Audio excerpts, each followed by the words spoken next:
Instagram is going to get mad at me.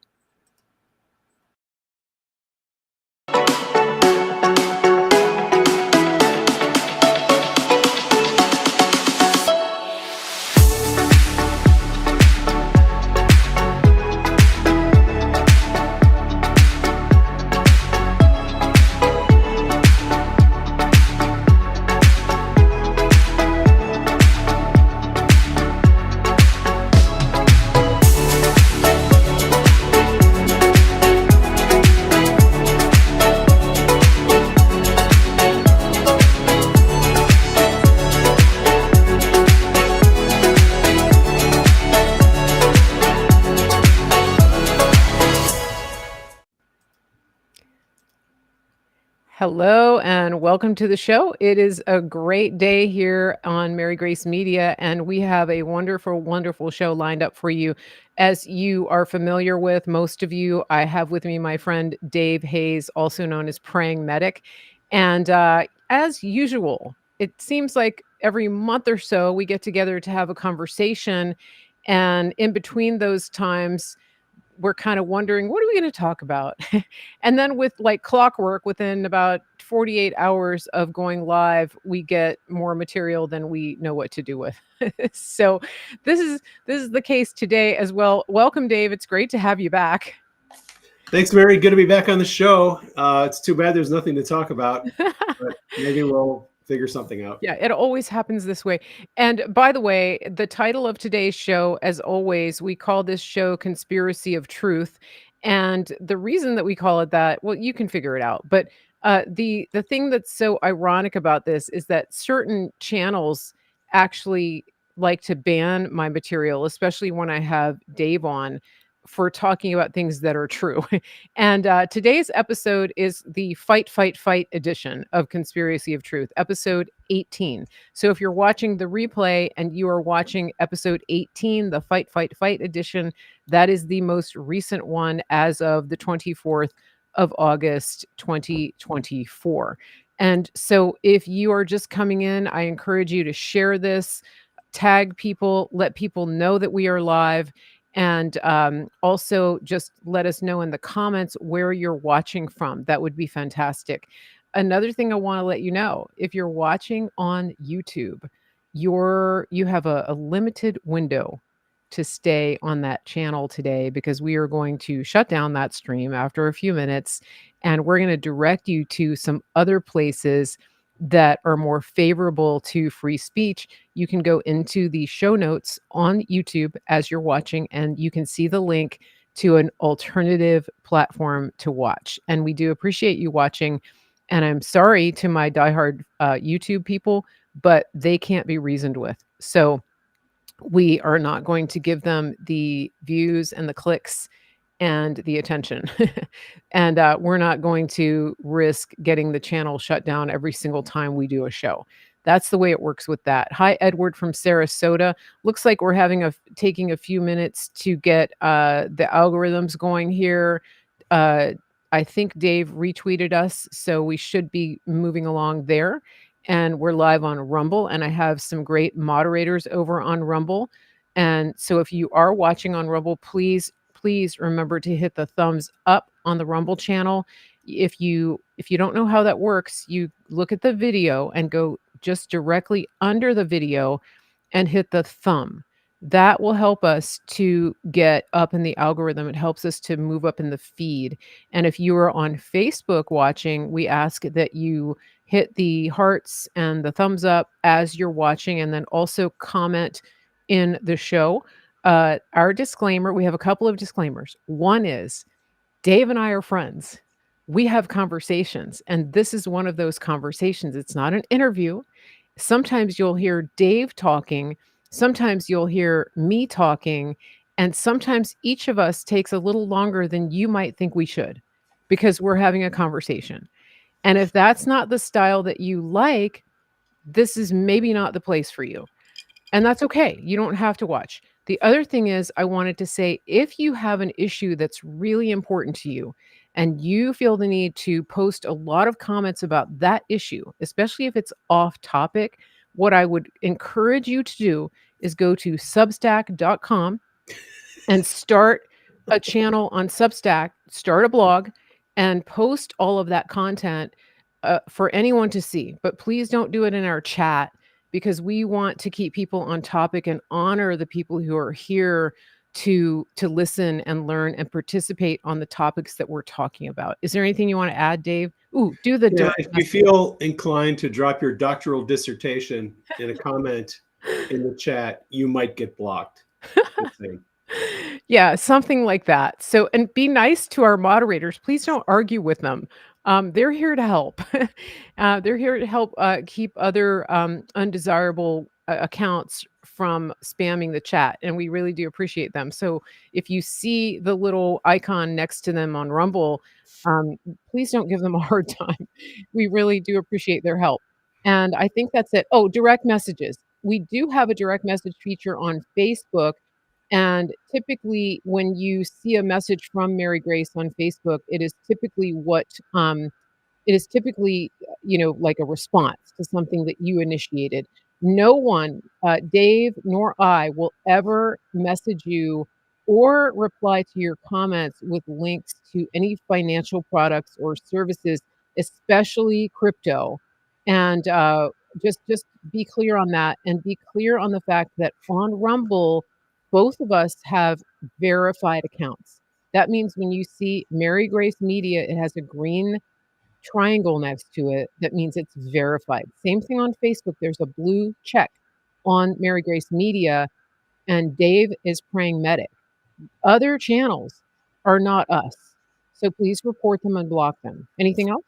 Yes. Okay. We will never send you an email, a direct message talking about Nasara and QFS and the coming financial crash and all the other grifty stuff that people are out there spamming your email in your inbox about. We don't do that. We're not going to message you on any platform. I had a woman this morning say, "Hey, nice to see you here. We follow each other on TikTok." I commented back to her. I'm like, "I don't have a TikTok account." I'm like, "No, you're following somebody else." I have one account on Twitter. There are a million fake pragmatic accounts on Twitter. Block them. I'm not going to message you on them. So I just want to reiterate. Yeah, we don't Yeah. private message people. We don't email people. Exactly, exactly. And every now and then there will be something on my channel that is an opportunity for you, whether it's to support an affiliate provider or partner, and that will be done from me in a video format. For example, we'll take a break here and give you show a little bit of commercials and talk about the partners that we affiliate with. That's how you will find out from me that you have opportunities to purchase or participate in something that we're offering. It's not going to come in any other way. Okay, I think that's good. That's enough housekeeping. Now, in about 2.5 minutes, 2 minutes, I am going to shut down the YouTube. So if you're on YouTube, Liz, and anybody else that comes on YouTube, go in the show notes and click on the other link so that you can watch in a different spot that is censorship free. You can also go to my website, marygracemedia.com, and you have your choice of platforms that you can watch from. But YouTube is going to get the axe. So that's the way it goes over there. Looks like we've got over 300 people watching on Rumble. If you are on Rumble, please share this out. In just a minute, I'm going to check and see if we are in the featured live on Rumble. I hope that we are. Let's see if we can get up to 1,000 live viewers. We had that last time. We want to do that again. All right. So Dave, where do we start? Should we start with the most exciting news first? We start wherever you want. That's your show. Gosh, I don't even know where to, let me just think about this. Last night was historic in our country. Let's go ahead and start with that. Okay. Actually, no. I want to start with one thing that I think will blow the minds of some of the people that have continued to demand proof of faith, proof of Christianity from President Trump. Right? There's some people out there with a religious spirit that want to put President Trump through a religious litmus test, right? Did Right. he say it the right way? Did he pray Right. the salvation prayer publicly? Is he a Christian? Does he love God? Et cetera, et cetera. Never mind the fruit, right? Somehow they just want to put him through that test when they've never ever done that to any other Republican candidate or politician.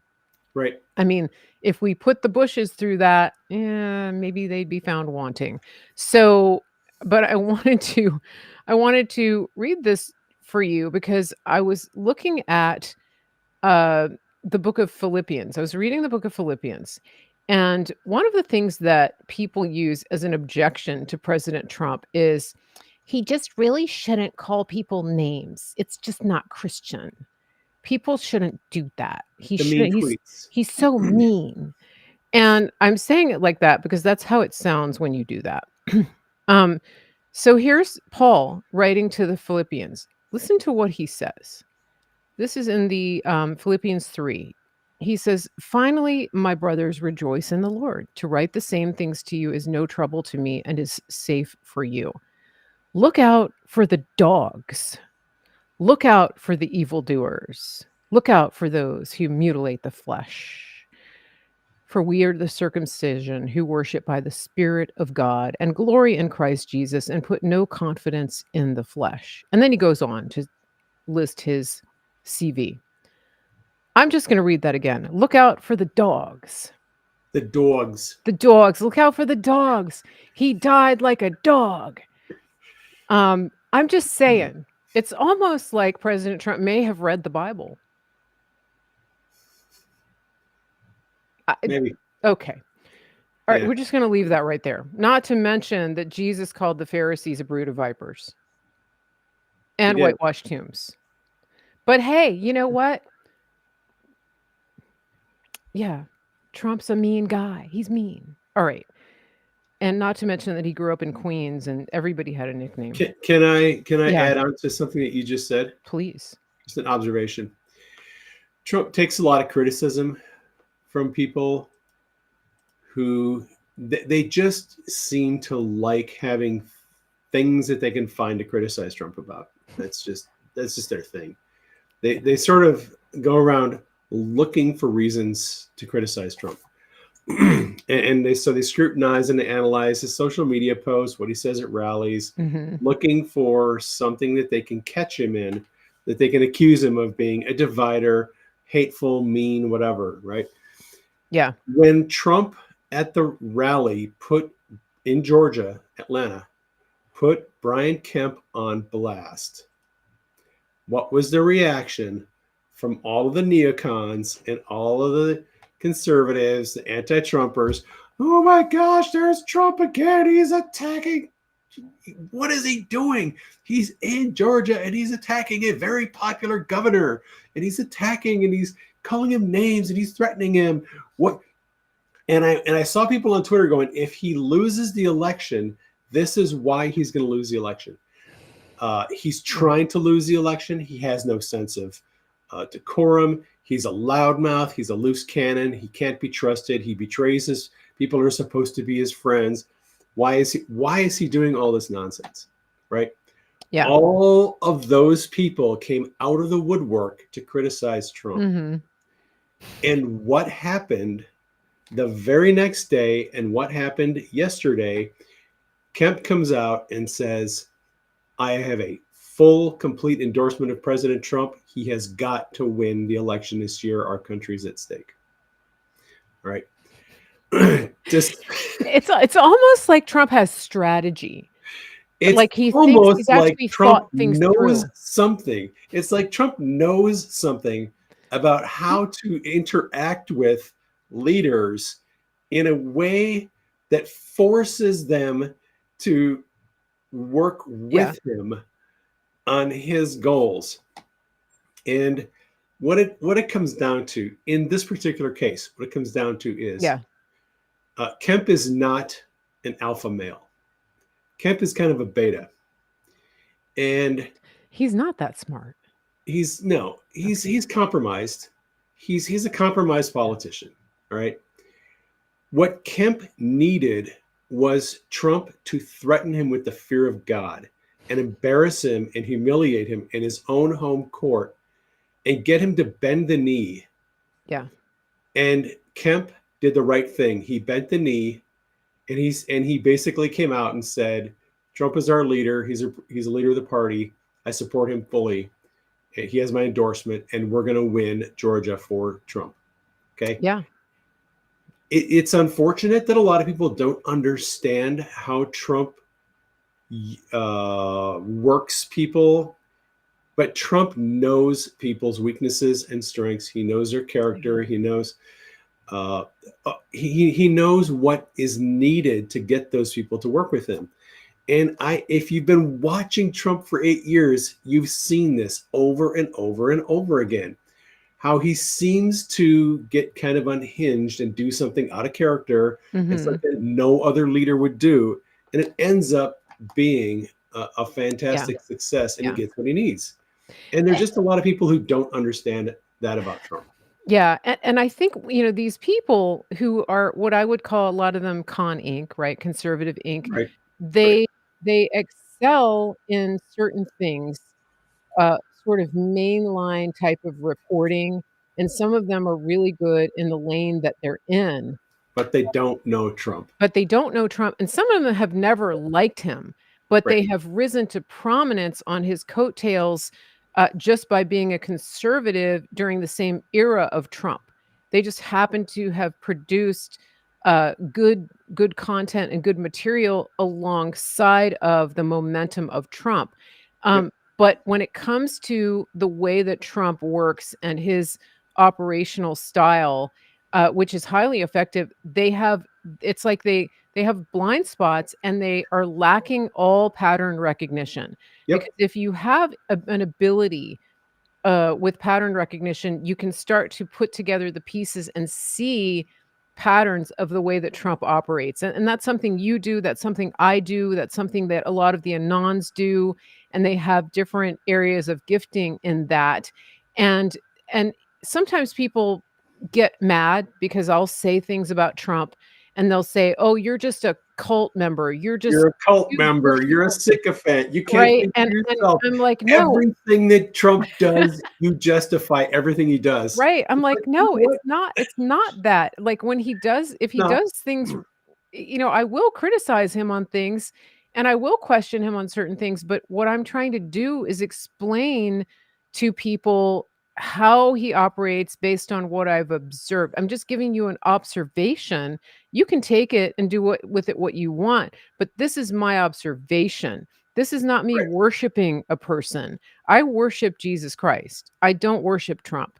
But I also believe that President Trump has been put here for this time to be an instrument of God, and that he has been willing to participate. That's the key. There are other people that I believe God has tapped for certain roles who were not willing to participate, or maybe they stepped into the arena and they became compromised. We have seen that many times with the Republican Party, and we've seen it play out in the past few years with certain people that we really thought were Team Freedom, who maybe it just became too much for them. Maybe the lawfare became too much for them. Maybe the threats to their children and their families became more than they can bear. We don't know the inner workings of how these people came to these decisions, but what we do know is that Trump has neither bent nor broken under the same or more pressure than any of these other people have, and that is why we are still behind him. It's not because he's perfect. We didn't say he's perfect.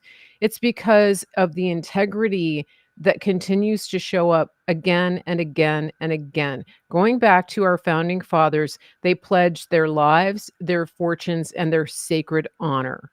And that brings us to the next guy who was up on stage with Trump last night, who came out to a rock star's welcome, and that was RFK Jr. Trump has never done that for anybody that's come out on stage with him.